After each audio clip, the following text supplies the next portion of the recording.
Exploitation is defined as treating someone unfairly in order to gain an advantage.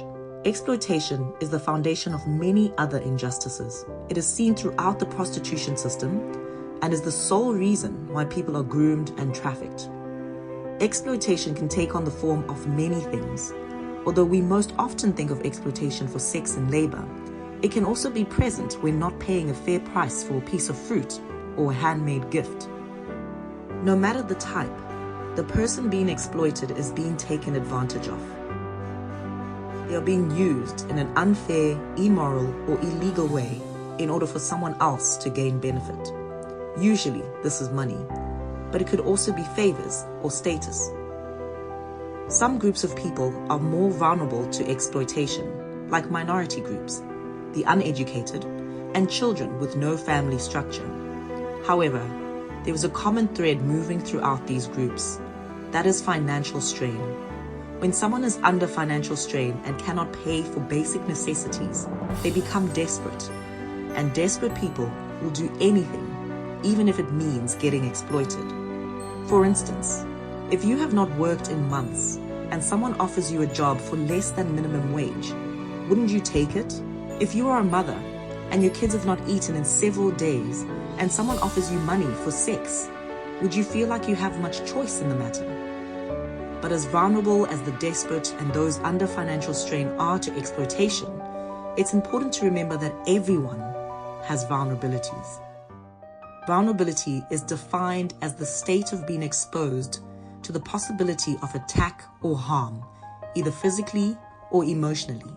You see, vulnerability actually comes first, and after it is found, exploitation is the next step. Take a door, for example. If the lock is fragile, then that is the door's vulnerability.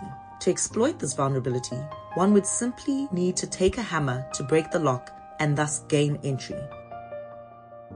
Vulnerability is not limited by race, gender, or economic status.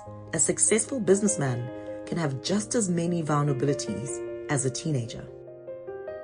Now that smartphones have reached every corner of the globe, exploitation can be accomplished without any face-to-face contact. It targets anyone with a vulnerability. A girl facing the divorce of her parents will have vulnerabilities like loneliness, confusion, and sadness. Where will she turn for affirmation and support?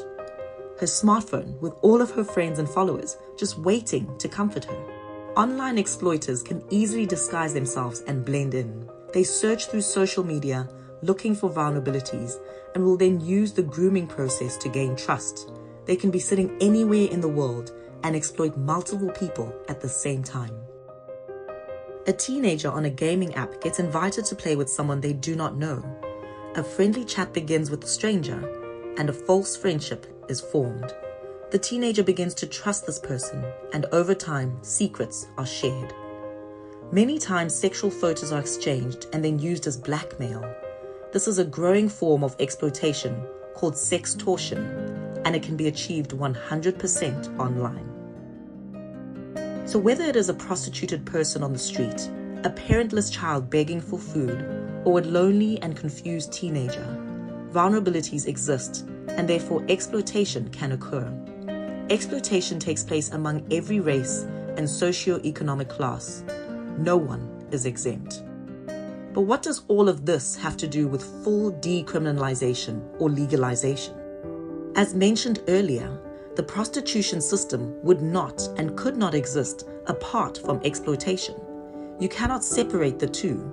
Making the prostitution system legal essentially makes sexual exploitation legal. The full decriminalization or legalization of the prostitution system allows for increases of related crimes such as assault and rape. It also creates an environment in which organized crime can flourish. When the prostitution system is legal, it hinders law enforcement's ability to investigate and assist victims of related crimes. Government officials have a responsibility to uphold the Constitution and represent the people of their country. They make and enforce laws that protect citizens. Their decisions impact the quality of life and the economic strength of the country.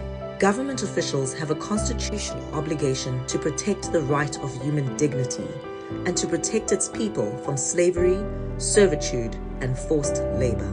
That is why you should say no to anything that keeps a citizen in an undignified position. To protect your citizens, say yes to the Sankara equality model, which assists people exiting the prostitution system while still punishing those who benefit from their exploitation.